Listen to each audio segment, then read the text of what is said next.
तं हृदयारविन्दे भवं भवानी सहितं नमामि।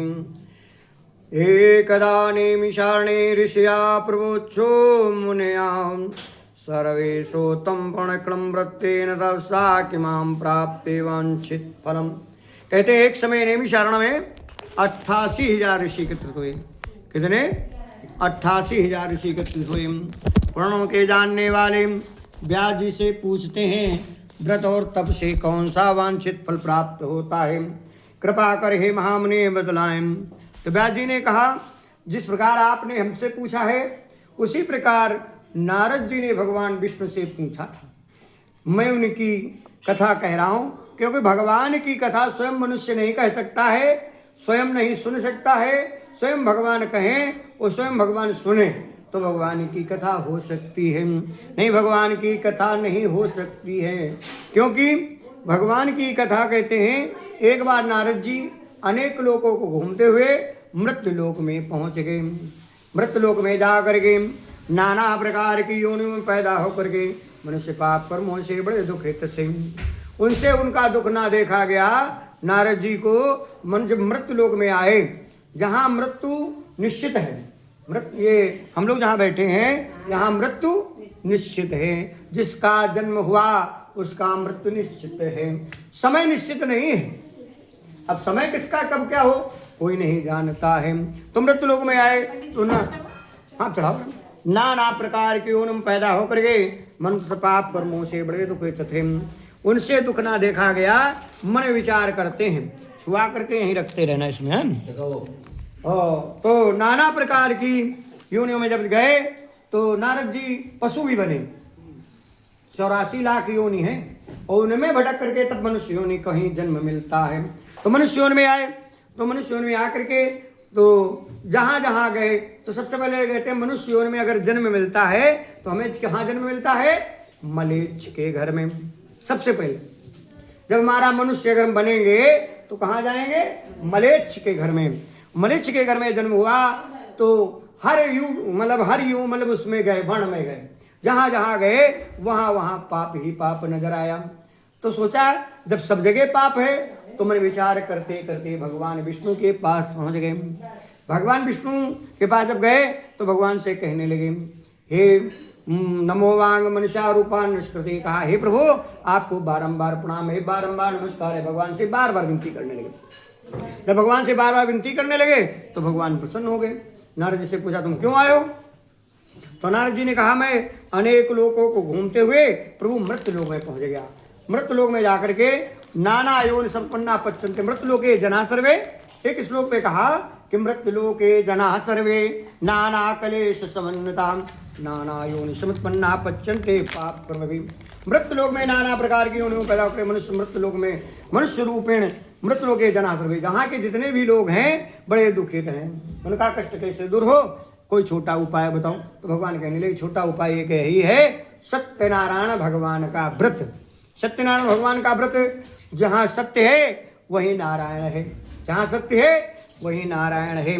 नारायण का कोई आकार नहीं, वो शालिग्राम में भी है। तो सत्यनारायण भगवान का व्रत करो तभी कल्याण होगा। तो नारद जी ने कहा, भगवान का व्रत कैसे करें, कब करें, किस दिन करें? कैसे? यस्मिन् कस्मिन् दिने भक्त श्रद्धा समन्विता के चित्त कालम वदस्यामि। कौन से काल है, कौन सा समय है? तो भगवान ने कहा कि कोई काल निश्चित नहीं है।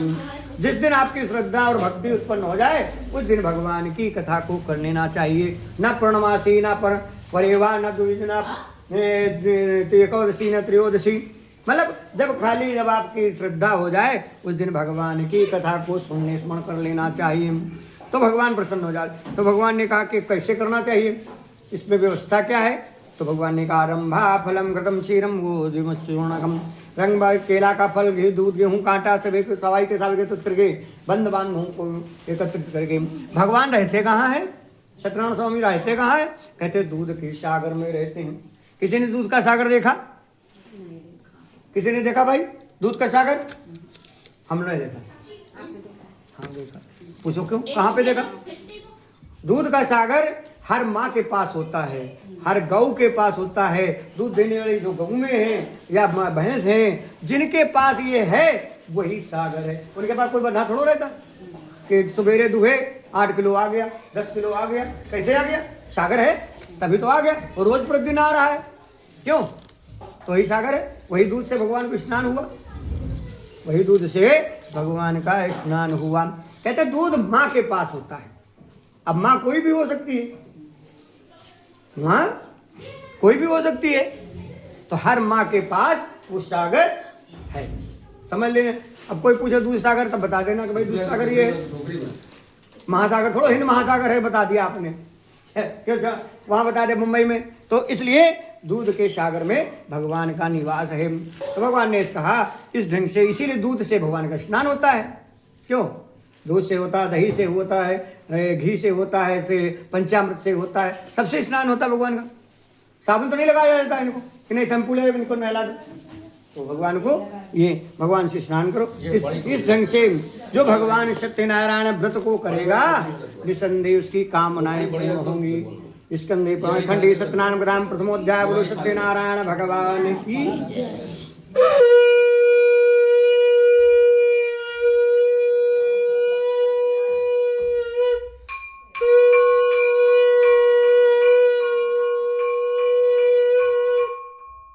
भगवान के व्रत के विधान की कथा प्रथम अध्याय में बताई गई इस प्रकार से। इसके बाद क्या हुआ? कहते काशीपुरे हासीद निर्धना। काशी नगरी में एक सदानंदी नाम के ब्राह्मण रहा करते थे। भूख और प्यास से व्याकुल होकर के प्रतिदिन प्रभण लिया करते थे। ऐसे दुखदाम दृष्टवा भगवान ब्राह्मण प्रिया। ऐसे दुखित ब्राह्मण को देख करके भगवान ने एक बूढ़े ब्राह्मण का विधान किया और सदानंद जी के पास पहुंच गए। सदानंद से कहते हैं ब्राह्मण देवता क्यों दुखी हो? तो ब्राह्मण देवता कहते हैं मैं भिक्षा मांग करके अपने परिवार दिन का पालन पोषण करता हूँ। उपाय जाना कथा प्रभु, कोई उपाय हो तो कहो, मैं सुनना चाहता हूँ। भगवान ने कहा कि देखो एक छोटा सा उपाय है पंडित जी, वो है सत्यनारायण भगवान का व्रत। किसका? सत्यनारायण भगवान का व्रत। तो पंडित जी ने कहा सत्यनारायण भगवान का व्रत कैसे करें, कब करें, किस दिन करें? तो भगवान ने कहा सत्यनारायण भगवान का व्रत है रंभा फलम घृतम चूर्म। कहते रंभा फल, केला का फल, घी दूध गेहूं आटा, ऋतु फल, जैसी ऋतु हो वैसा भी फल हो। खाली केला का फल न चढ़ाओ, किताब में लिखा है केला का फल चढ़ाओ। केला का फल तो चढ़ाओ क्योंकि ये 12 मास मिलता है। कोई भी सीजन ऐसा नहीं है जिसमें केला का फल, संतरा नहीं मिलेगा हर सीजन में, अंगूर हर सीजन में। अब तो भैया उसमें रखने लगे हैं फ्रीजर में, तो लेकर आ जाते हैं, सब लोग उल्टा सीधा खाते रहते। ऋतु फल, जैसी ऋतु हो वैसा फल भगवान को चढ़ाओ। घी दूध गेहूं का आटा से पंजीरी बनाओ। अब पंडित जी ने कहा बताओ कहाँ से फल लाएंगे? खाने के लिए एक रोटी का आटा तो मिलता नहीं है कि नमक लगा खा लें, और तुम कह रहे हो पंजीरी भगवान को। तो पंचामृत चढ़ाओ, पंचामृत चढ़ाओ। तो भगवान ने कहा जिनकी कथा है पंडित जी व्यवस्था भी वही करेंगे। सदानंद से कहा व्यवस्था भी करेंगे। अब पंडित जी क्या करते हैं, रात में जो भिक्षा में मिला उसी से वो रोटी वोटी बना करके भोजन को प्राप्त करते हैं। भोजन को प्राप्त करने के बाद सुबह रात्रि में सोचते हैं कि जिस ब्राह्मण ने कहा था उस व्रत को मैं अवश्य करूंगा, उस व्रत को अवश्य करूंगा। ऐसा कोई तो बेचारे रात में नींद नहीं आई क्योंकि पैसा था ही नहीं। कथा करें कैसे, फल कैसे लाएं, पंजीरी कैसे बनाएं, पंजीरी कैसे बनाएं और व्यवस्था कैसे करें? तो विचार करते करते संकल्प करते हैं कि जो आज भिक्षा मांगने से मिलेगा उसी से मैं आपकी कथा को करूंगा। आज भिक्षा मांगने के लिए ऐसी जगह पहुंचते हैं जहां पर बड़े बड़े धनवान लोग रहा, मतलब दक्षिणा के लिए तमाम सामग्री दान देने के लिए निकाल। गाय वाले दूध वाले के पास दूध था, दूध दे दिया, माली ने माला दे दिया, और परचून वाले ने परचून का सामान दे दिया। जिसके पास जो था सारी सामग्री सदानंद जी को मिल गई। अब सारी सामग्री जब मिल गई तो सारी सामग्री को लेकर के घर में आए और सायंकाल के समय पंडित जी को बुलाया। और कथा अकेले नहीं सुनी भैया, कथा अकेले नहीं सुनी, मोहल्ले में बुला हुआ दे दिया, अकेले नहीं सुनी जाती। रिश्तेदारों को बुला लिया कि आज भी हम कथा सुन रहे हैं, सबको बुलाया और भगवान की कथा को करते हैं। भगवान की कथा करने के बाद भगवान से विनती करते हैं और कहते हैं तेरा तुझको अर्पण क्या लागे मेरा। अब जो भी था बचाया नहीं पंडित जी ने, कुछ चीजें ज्यादा मिल गई, दूध भी ज्यादा हो गया, पनीरी आटा भी ज्यादा हो गया, शक्कर भी ज्यादा, तो उन्होंने सबका सब कुछ बना दिया और चढ़ा दिया और कहा तेरा तुझको अर्पण क्या लागे मेरा। ये तो पंडित जी ने किया तो भगवान को लगा पहला प्राणी ऐसा है, हमने इसको दिया, इसने बचाया नहीं, तो भगवान प्रसन्न हो गए। नहीं जानते हो भगवान खाली कहे तो जरूर देते हैं, क्यों कि तेरा तुझको अर्पण क्या लागे मेरा। जब चढ़ाने की बारी होती है पर्स में देखा जाता कौन छोटा सिक्का है, भगवान को चढ़ाए, क्यों ढूंढते ना। फिर पर्स में 4-5 बार पलड़ा मारेंगे और 10 सिक्का या 1 सिक्का मिलेगा तो भगवान को चढ़ा देंगे। कहें जैसे चढ़ा रहे हो वैसे तुम्हें भी, एक चढ़ाया तो 2 रुपये मिल जाए, 10 चढ़ाए तो 100 रुपये मिल जाए। तो तेरा तुझको अर्पण क्या लागे मेरा। बहुत लोग क्या करते हैं भगवान को मान लेते हैं कि हमारा काम हो जाए तो लड्डू चढ़ाएंगे, कितने 1.25 किलो लड्डू चढ़ाएंगे। लेकिन मान तो लेते हैं, भगवान के मंदिर भी जाते हैं, बड़े भाव से 1.25 किलो लड्डू ले जाते हैं डिब्बा। पनकी मंदिर पहुंचे कि मान गए थे कि भैया लड़का हमारी लग जाए तो नौकरी 1.25 किलो लड्डू चढ़ाएंगे। तो जब तक जाते हैं मंदिर में तब तक सामने ऐसे डिब्बा रखते हैं, ऐसे रखते हैं। मंदिर घुसते चले जाते, सामने बिल्कुल रहता है। जैसे मंदिर में घुसे तो मंदिर में देखा तमाम देवता बैठे हैं, हनुमान जी के साथ गणेश जी भी बैठे हैं, भैरव बाबा भी बैठे हैं, काली मैया बैठे, दुर्गा मैया बैठी, सरस्वती मैया बैठी, एक तरफ से तमाम देवता बैठे हैं। अब डिब्बा तो एक है, क्यों डिब्बा एक ही है, अब किसको पकड़ावे। तो बेचारे संकोच में डिब्बा को सामने के बजाय बगल में कर लेते हैं। कहते हैं एक है लड्डू उठाए तो वही गौरी मैया, वही काली मैया, दूसरा लड्डू नहीं उठाए कि उठा के एक लड्डू रख दें चलो हाउ ठीक हो जाए। एक ही लड्डू में तोड़ के मुंह में ठूसते चले गए, कहूँ माथे में लगा, कहूँ कुछ लगाए तो पूजा। और फिर बाद में डिब्बा को बंद किया और कहन प्रसाद 1.25 किलो चढ़ाया है। भाग्यवश पंडित जी मिल गए मंदिर में, तो पंडित जी को पकड़ा दिया। पंडित जी ने डिब्बा को ऐसे पकड़ा, ऐसे पकड़ के जहां ऐसे किया और 4-6 लड्डू ज्यादा गिर गए। तो जहां से देखें कि लड्डू तो ला रहे हैं 1.25 किलो, इमा बचे 3 है, सब पंडित डाल ली बहु हरामी। ऐसे चढ़ाते हैं, ये नहीं कहते तेरा तुझको अर्पण क्या लागे मेरा। ये पंडित एक ऐसा था जिसने कहा, सदानंद जी एक ऐसे थे जिन्होंने कहा तेरा तुझको अर्पण क्या लागे मेरा। तो भगवान भी प्रसन्न हो गए। तो कहा पंडित जी तुम्हें जो मांगना हो मांग लो। तो पंडित जी ने कहा हम तो यही चाहते हैं कि मांगना बंद हो जाए, क्या हो जाए, और फिर भी आप कह रहे हो मांग लो। तो भगवान ने कहा अंतिम बार तुम्हें मांगना पड़ेगा, दोबारा मांगना नहीं पड़ेगा। तो क्या मांगते हैं, रथम कुंजरम मंजुलम मंदिरम हयं चारुचामी करालम कृपालम गुणंगो महेप चल्लरासराश्यम देहदास दास्यम रदो कुंजर माने हद दो, हवा चवा भाते वाले घोड़े दो, काम दो घूमे दो, नौकर चाकर इत्यादि देते हुए अपनी सेवा दो, मैं आपको कभी भूल, जब तक आप हमारे घर में रहें हम आपकी सेवा करते रहें। तो भगवान को कहीं लेने नहीं जाना पड़ा भाई साहब चोर से। भगवान ने ऐसे उठाया, ऐसे सब कुछ उनको सौंप दिया। अब पंडित जी प्रत्येक संक्रांत पूर्णमासी के दिन भगवान की कथा कर रहे थे। एक दिन कथा संक्रांत के दिन कर रहे थे, उधर से देखा जो इनके यहाँ लकड़ी का बेचने का हारा, ये दोनों मित्र थे। लेकिन अब महल देख करके बेचारे ठिठक गए, लेकिन फिर भी अंदर चले गए। तो अंदर देखा कि पंडित जी ऐसे केले की चौकी सजा करके सत्यनारायण भगवान की कथा को कर रहे थे। तो लकड़हारे ने कहा कि प्रणपत्तम दुजम प्राहा क्रेते किम फलमा पुनोति विश्राद में प्रभु। हे पंडित जी ये बताओ किस देवता का पूजन कर रहे हो, अभी टूटी सी मड़ैया थी, आज महल हमें बैठे हो, क्या कहाँ से लाओ। तो पंडित जी ने कहा मैं कहीं से नहीं लाया, ये जिनकी कथा मैं सुन रहा हूँ ये उन्हीं की कृपा से मुझे प्राप्त हुआ है, सत्यनारायण भगवान की कृपा से। तो लकड़हारे के मन में आया जब सत्यनारायण स्वामी इन्हें दे सकते हैं हमें क्यों नहीं। उसने प्रसाद को खाया, जल को पिया, सर पे लकड़ियां रखी, मन विचार करता है कि प्रभु आज लकड़ी बिक जाएंगे तो मैं आपकी कथा को सुनूंगा। लकड़हारे ने ऐसा संकल्प किया।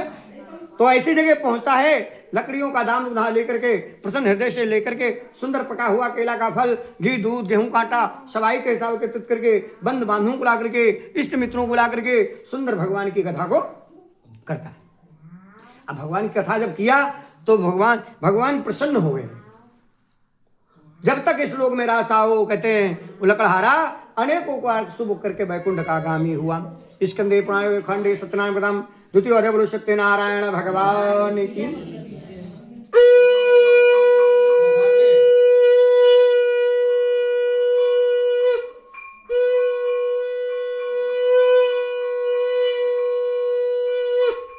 घंटा बजाने में भी कंजूसी चल रही क्या?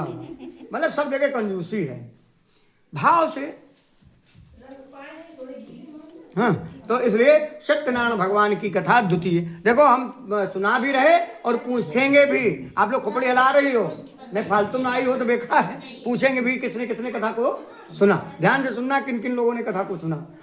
तो सत्यनारायण भगवान की कथा तृतीय अध्याय में ये बताया गया। उल्काम मुख नाम के राजा थे, जितेंद्री थे। हमारी बात समझ में आ रही सबको? क्यों कि खाली हम टीवी है जैसे, मतलब आपने खोल दिया भड़बड़ा रहे हैं, हमें प्रसाद बांट खुद ही चली दी हैं।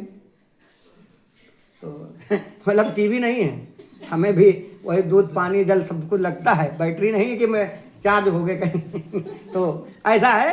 तो समझ में आए तो भाई बता देना। हम इसलिए पूछते जा रहे हैं, फालतू समय तुम भी बर्बाद करो, हम भी बर्बाद करें। हमें तो तनख्वाह मिलेगी, तुम्हें थोड़ा मिले, पंजीरी मिलेगी, भाग के चली जाओगी। तो कुछ लेके जाओ, कथा सुनने आई हो कुछ लेके जाओ। तो कहते हैं उल्का मुख नाम के राजा थे जितेंद्री, सत्यवादी, सच बोलने वाले, ब्राह्मणों को दान देकर संतुष्ट कराया करते थे। एक बार कहते हैं नदी के किनारे राजा व्रत कर रहे थे। राजा को व्रत करते हुए देख करके उधर से शाहूकार बनिया नौकाओं को परिपूर्ण करता हुआ भीड़ देख करके वहीं रुक गया। अब राजा के पास पहुंचा, राजा से कहने लगा कि हे राजन, ये बताओ कि देवता का पूजन करो, इसके करने से कौन से फल की प्राप्ति होती है? कृपा करके मैं सुनना चाहता हूँ। तो राजा ने कहा देखो शाहूकार, मेरे पास कोई कमी नहीं है, मेरे पास धन भी है और मेरे पास सब कुछ व्यवस्था है, लेकिन संतान नहीं है। संतान हेतु मैं सत्यनारायण भगवान का व्रत कर रहा हूँ। तो शाहूकार ने कहा संतान भी देते हैं सत्यनारायण स्वामी? तो कहा हाँ ये देते हैं। जो 12 पूर्णमासी को सत्यनारायण भगवान की मान करके श्रद्धा से पूजन करता है तो उसे संतान भी देते। तो उसने भी कथा को सुना और संकल्प किया, प्रसाद खाया और संकल्प किया कि ममा आप संत होश में जाए थे, अगर मेरे संतान हुई तो मैं सत्यनारायण भगवान का व्रत करूंगा। ऐसा करके नगर में अपने घर में आता है। घर में आकर के अपनी पत्नी से कहा, पत्नी जानते हो उसका क्या नाम है? लीलावती। लीलावती साहूकार की पत्नी का नाम लीलावती। अपनी पत्नी से सारा हाल कहा कि मैंने व्रत को देखा है, वर मांग करके आया हूँ, कथा सुनकर आया हूँ, अगर मेरे संतान हुई तो मैं भगवान की कथा को करूंगा। ऐसा संकल्प करके चल दी। तो भगवान की जैसे बताया तो भगवान की कृपा से उसकी लीलावती गर्भवती हो गई। 10वें माह तस्या कन्या रत्न जाते। 10वें महीने में एक कन्या रूपी रत्न पैदा होता है। दिने दिने शाब्दे शुक्ल पक्षे यथाशि, दिनों दिन ऐसे बढ़ती है जैसे शुक्ल पक्ष का चंद्रमा बढ़ता हो, कला की भांति बढ़ती है। जब कला की भांति बढ़ती है तो उसका ज्योतिषियों को बुलाया, उसका नामकरण कलावती रखा गया। क्या रखा गया? कलावती से नामकरण हुआ। कहते हैं महीना सवा महीना बीत गया तो साहूकार की पत्नी हाथ जोड़ा कि हे स्वामी सत्यनारायण भगवान की कथा कर लें। तो साहूकार ने कहा कथा तो कर लें, लेकिन संतान में कन्या पैदा हुई है और कन्या पैदा होती तो विवाह भी करना, और विवाह के समय कथा को कर लेंगे। जानते हो पहले की डुकरियाँ क्या होता था? डुकरियाँ जानते हो किसको कहते हैं? बूढ़े जो घर की बुजुर्ग होती हैं महिला, डुकरियाँ। इधर हमीरपुर तरफ लोग कहते हैं डुकरियाँ। तो क्या जब बिटिया पैदा हो जाए तो तवा उल्टा कर देती रहा अपने घर में भाई साहब, समझे? क्या कर्म फूट गया, बिटिया पैदा भाई। और लड़का पैदा हो तो अंटा पर चढ़ जाए और थाली बजावे पीतल वाली, कहें लड़को लाला भो लाला भो लाला भो फलाने के लाला भो। लेकिन बिटिया पैदा हो जाए तो ऐसे करके रोएंगे, क्या कर्म फूट गया, बिटिया पैदा हो गया। तो साहूकार भी ऐसा करने लगा। विवाह में कथा करेंगे। भगवान को लगा अभी संतान मांग रहा था, अब संतान मिल गई, अब सोचा दामाद मिल जाए। तो भगवान ने क्या किया? दिन में दूना रात में चौगुना करने लगे लड़का कन्या को। दिन में दूना रात में चौगुना करने लगे। तो कुछ दिन के बाद व्यापार करके लौटा तो देखा विवाह कन्या हो गई। विवाह कन्या हो गई तो नौकरों को भेजा, नाउओं को, जाओ भाई वर देखो। तो वर कहाँ पहुंच गए? कांचन नगर में पहुंच गए, जो कलकत्ता में कांचन नगर को पहले जो कलकत्ता आज कहते हैं उसका नाम कांचन नगर था। उस नगर में गए, अनेक पुत्रों को देखते हैं। ऐसे पुत्र को देखते हैं जिनके ना अम्मा हो, न बप्पा हो, न बहिनी हो, न भाई हो, अकेला, मतलब सासों न हो। और आजकल सास तो मतलब चाहे माटी खराब होती बहुरियों बर्दाश्त नहीं होती, समझे। तो ऐसे पुत्र को देख करके साथ मिलाए और विवाह कर देते हैं। ततो भाग्यवश तेन विस्मृतम, भाग्यवश उस व्रत को भूल गए, विस्मृत कर दिया। जब भूल गए तो भगवान नाराज हो गए। भाई कैसे इसको कहाँ तक एप्लीकेशन लगाओगे, एक दिन तो खारिज हो जाएगी।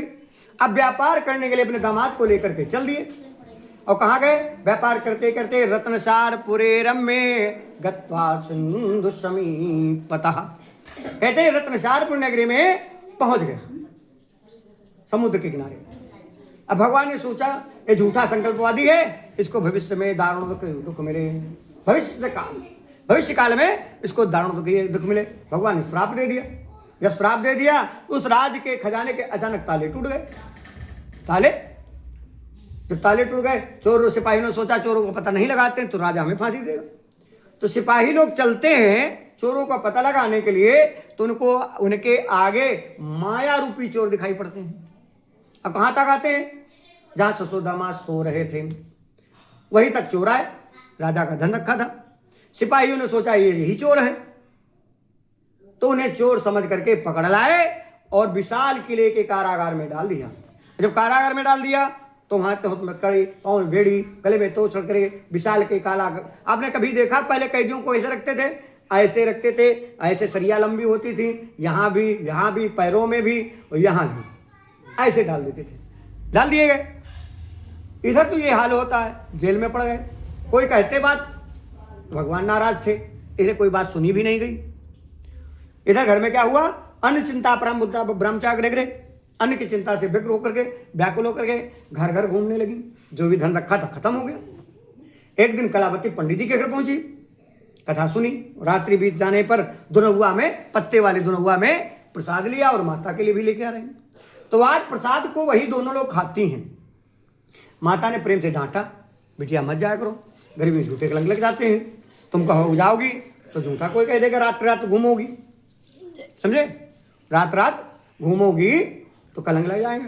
तो बिटिया ने कहा मैं कोई घूमने नहीं गई, मैंने भगवान की व्रत देखा है और कथा को सुना, इस सत्यनारायण स्वामी का प्रसाद है। तो प्रसाद को खा करके सवेरा होकर के सुंदर यही सुंदर स्नान ध्यान करके पूजन पाठ करके संकल्प करती हैं कि जो मांगने से मिलेगा मैं सत्यनारायण भगवान की कथा को करूंगी। तो बेचारी आज स्नान ध्यान किया, पड़ोसियों से मांग लिया, सारी सामग्री मिल गई। सायंकाल के समय सुंदर भगवान की कथा को करती हैं, भगवान की कथा करती हैं, भगवान से विनती करती हैं, भगवान से विनती करती हैं, भगवान से कहती हैं त्राहि माम शरणागतम। जब भगवान से शरणागत हो जाओगे तो भगवान कहते हैं उतनी रात्रि में गए राजा चंद्रकेतु को स्वप्न में कहा, हे राजन जो बनियों को बांध कर रखा है उन्हें सवेरा होते हो खोल दो, अगर ऐसा नहीं करते हो नोचत खामी शरणागत पुत्रकम। भगवान डांट जब देते हैं तो राजा बेचारा विस्मृत हो जाता है। सवेरे उठ करके तुरंत ही कहता है बड़ियों को सामने लाकर खड़ा करो। बढ़िया आए, बाल अत्याचार बढ़ गए थे, 12 साल हो गए थे जेल में।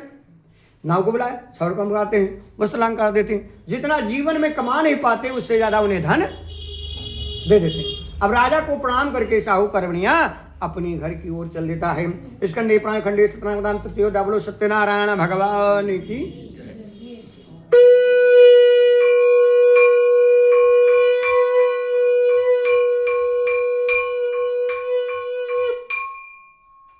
अथानम प्रवच्छामि, यात्रा करते हुए मंगल कामनाएं करते हुए साहूकार बढ़िया अपने घर की ओर बढ़ता है।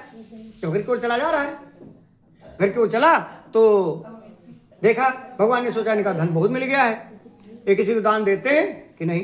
तो भगवान ने एक दंडी स्वामी का वैधारण किया और उनके पीछे चल दिए। साहूकारों से तब तक कहने लगे कि हे साहूकारों तुम्हारी नौकाओं में क्या भरा हुआ है।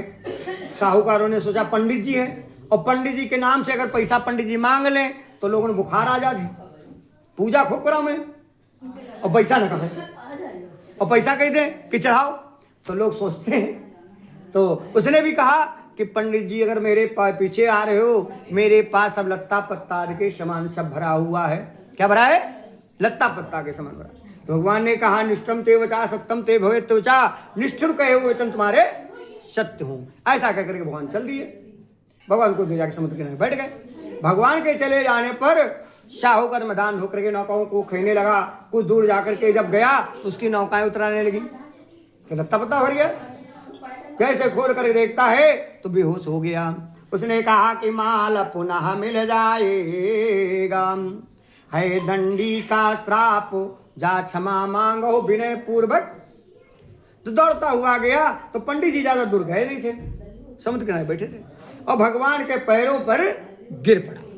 जब भगवान के पैरों पर गिर पड़ा तो भगवान प्रसन्न हो गए। भाई कोई भी हो शरणागत में आया हो और फिर भगवान, तो भगवान ने कहा मत रो। क्यों रो रहे हो? तो कहा महाराज अभी जब आप मिले थे तो हमारी नौकाएं भरी थीं, अब नौकाएं हमारी खाली हो गई। महाराज कृपा करो, कृपा करो, आपकी माया से हम मोहित हो गए हैं। तो उसने कहा कि ब्रह्मा देवता आपके गुणों को नहीं जान पाए, मूढ़ जाने मुझता है, मैं मूर्ख मनुष्य हूं। आप लोग भी क्या करते हैं, घर में आरती करते हैं तो आरती में एक लाइन गाते हैं, कौन सी? मैं मूर्ख खलकामी। तुम भी लोग कहो, कहती ना कि मैं मूर्ख, पूरा आरती गाओ। तुम लोग गाती नहीं, अकेले में गा लिया हो, ये कमरे के अंदर बंद हुई हो और घंटी रही हो और फिर कहियो मैं मूर्ख खलकामी। कहते लो, लेकिन सबके सामने थोड़ा शर्म लगा थी। कहते कि मूर्ख तुम्हें पूजा वूजा नहीं आवत का?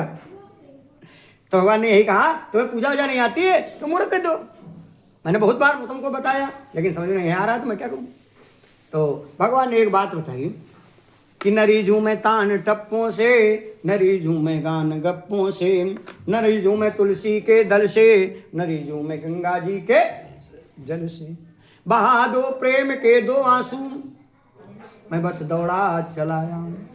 देखो भगवान ने कहा मुझे कोई तुम्हारे न तुलसी दल, न तुम्हारे पेड़ा, न तुम्हारे केला, न तुम्हारे पंजीरी, न प्रसाद, हमें तो क्या रीझना है? रिझाया था मुझे बिल्ली ने झूठे 4 बेरों पर।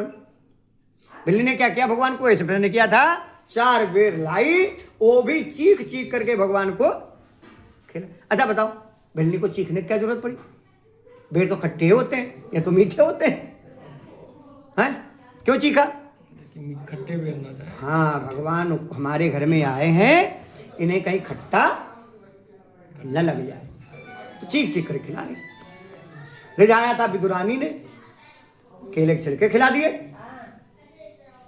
केले के छिलके खिला दिए और भगवान फिर भी एक बार नहीं कहा कि कैसा लग रहा है। भगवान पूछते जा रहे हैं कि काकी पूछती जा रही हैं कि लाला कैसो लग रहो है।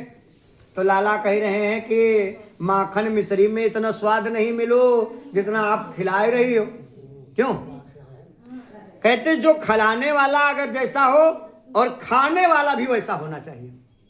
बहुत लोग तुम्हारे रिश्तेदारों में तुम बड़े भाव से बनाओ और तो नमक कम हो जाए, मारो खाना तो ठीक बने लेकिन नमक खराब है, नमक कम डालें।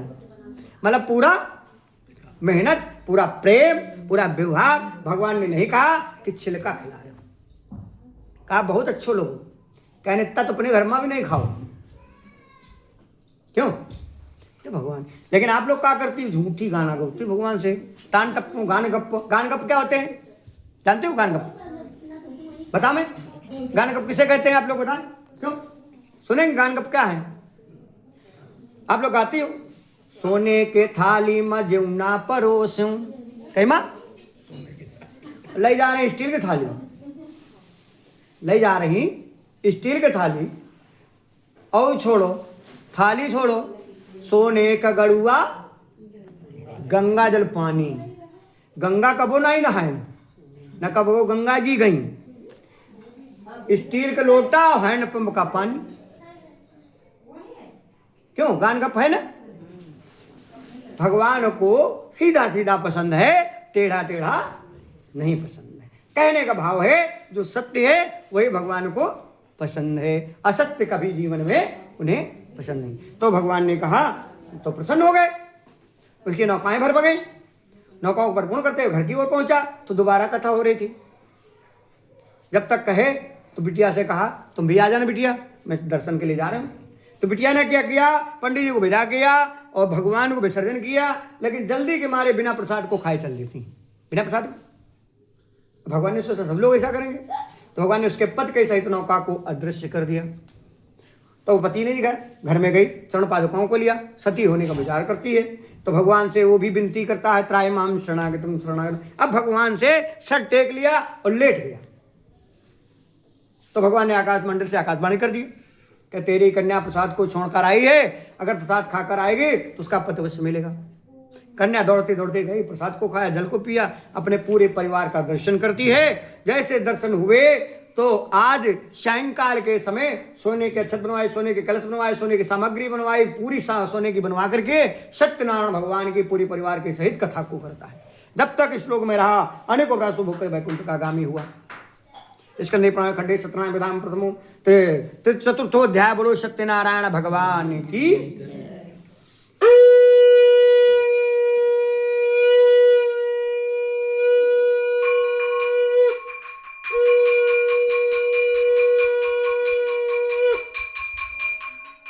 भाई समझ में बात मेरी आई सब लोगों? क्यों भैया? मतलब भाव से, हम तो भाव से कोशिश कर रहे हैं कि आप लोगों को सुना में, लेकिन फिर भी पंचम अध्याय की कथा किसकी बची? सतनाम कितने अध्याय होते हैं? 5। अभी तक आपने सुना कितने? 4। पंचम अध्याय कथा सुनी। हम पूछेंगे जरूर बाद में कि आप लोगों ने सुना क्या। तो पंचम अध्याय में कहते हैं उसी नगरी में तुंगध्वज नाम के राजा राज करते थे।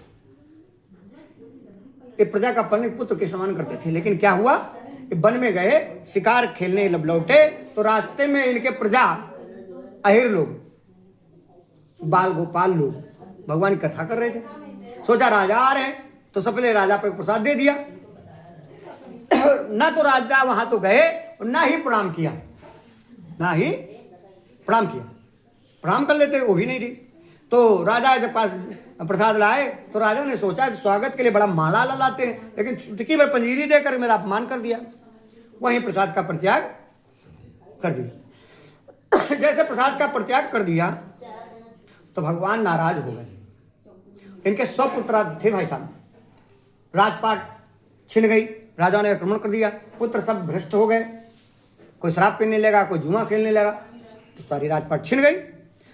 पुराने जमाने के विशिष्ट मंत्री हुए थे, उन्होंने विचारने पर कहा कि हे राजन आपने बड़ा अनर्थ का कार्य किया। गए थे तो प्रणाम करना था, ना तो आपने प्रणाम किया है ना ही कथा को। अरे कथा ना सुनते तो प्रसाद पा लेते, प्रसाद को भी नहीं पाया। अगर राजा चाहते हो छूटने का तो जाओ उसी बट वृक्ष के नीचे ग्वाल बालों के सहित सुंदर भगवान की कथा को करो, तभी तुम्हारा कल्याण हो। राजा ने क्या किया, पूरी सामग्री को सजवाया, उसी बट वृक्ष के नीचे जाकर के जहां प्रसाद का परित्याग किया था वहीं सबके साथ कथा को सुनते हैं। सुनने के बाद जैसे प्रजा ने प्रसाद दिया, दो बड़े भाव से उन्होंने प्रसाद को मतलब मस्तक में लगा करके वो प्रसाद को पा लिया। जैसे प्रसाद पाए तो भगवान प्रसन्न हो गए, उनकी राजपाट वापस मिल गई। और जब तक इस लोक में रहे अनेकों प्रायसो भुक्ते वैकुंठ के गामी हुए। या इदम कुरते सत्यम व्रतम परम दुर्लभम। भाई जब ये सत्य व्रत करना परम ही दुर्लभ है। भाई सत्य कौन करेगा व्रत? सत्य व्रत करोगे? रोज 100-200 झूठ बोलना है, दिन भर में 50 बार लोगों को झूठ बोलना है। क्यों? सत्य व्रत करना परम ही कठिन है। जो करते हैं, जो लोगों ने किया है, मैं उनका दूसरा जन्म कहता हूँ। सतानंदो महाप्राज्ञा सुदामा प्रभु। जो सदानंद जी नाम के ब्राह्मण थे, क्या हुए? सुदामा, जो उन्होंने कथा सुनी थी। सबसे पहले कथा किसने सुनी? पंडित जी ने। और जब पंडित जी ने कथा सुनी तो क्या हुए? सुदामा हुए। सुदामा की और सुदामा जी की हुए तो वो कृष्ण भी साथ में रहे। सुदामा और कृष्ण की मित्रता रही। किसकी रही? मित्रता रही। और सुदामा जी जब गए, सुदामा जी बहुत गरीब थे, भगवान चक्रवर्ती राजा थे। उन्होंने अपने सिंहासन पर भगवान पंडित जी को बिठा दिया। समझे? गरीब जान करके अलग कुर्सी नहीं डाला।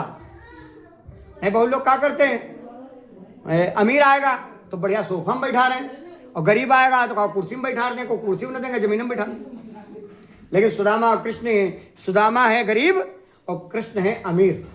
अमीर और गरीब का मिलन हुआ और दिखाया मित्र कितना भी गरीब हो और मित्र कितना भी अमीर हो, लेकिन उनमें आपस में भाव नहीं बिगड़ने। तो सुदामा कृष्ण की मित्रता से आपने क्या सीखा कि हम कितना भी अपने मित्र के साथ गरीब हों और कितना भी अमीर हो जाएं, लेकिन कभी मित्रता नहीं छोड़नी चाहिए। ये भाव कथा सुनने से ये मिला।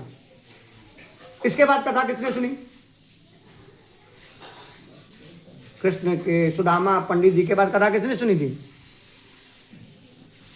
क्यों भैया? हमने कहा पूछेंगे जरूर, परीक्षा लेंगे तुम लोग।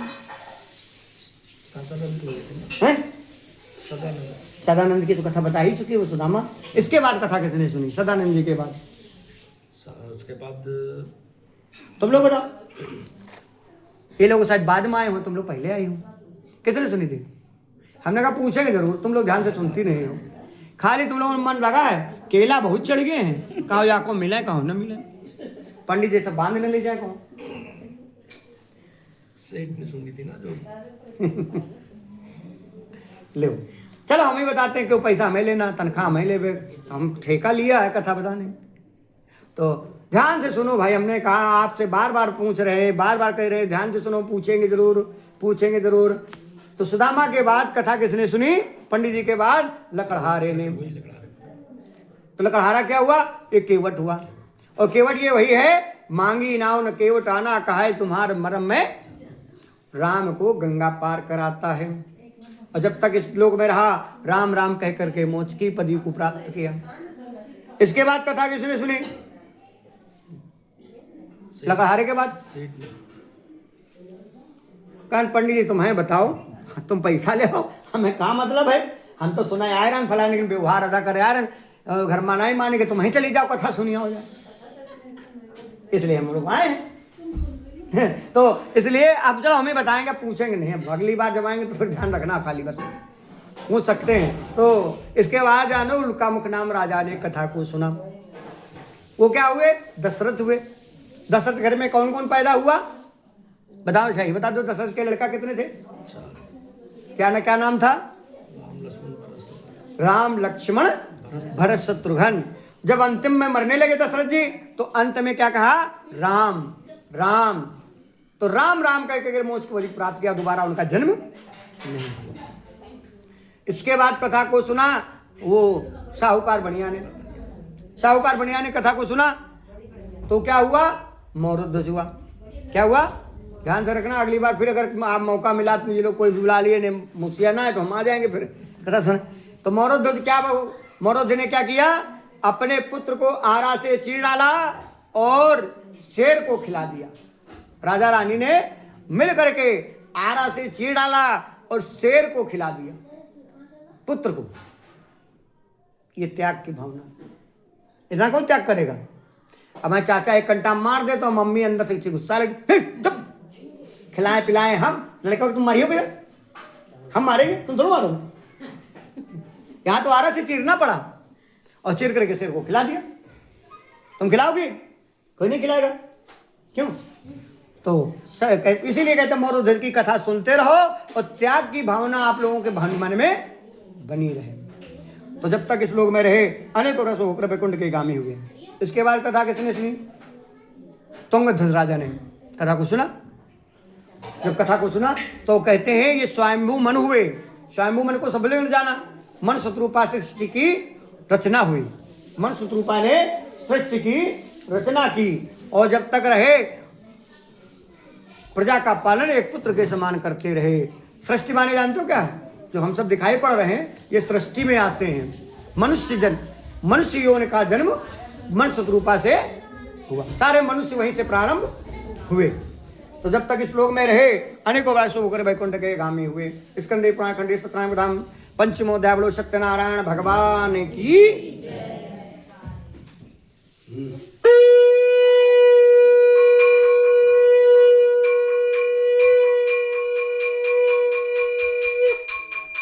बोलो सियावर रामचंद्र की। ये भक्तगण भैया कथा को सुन रहे हैं।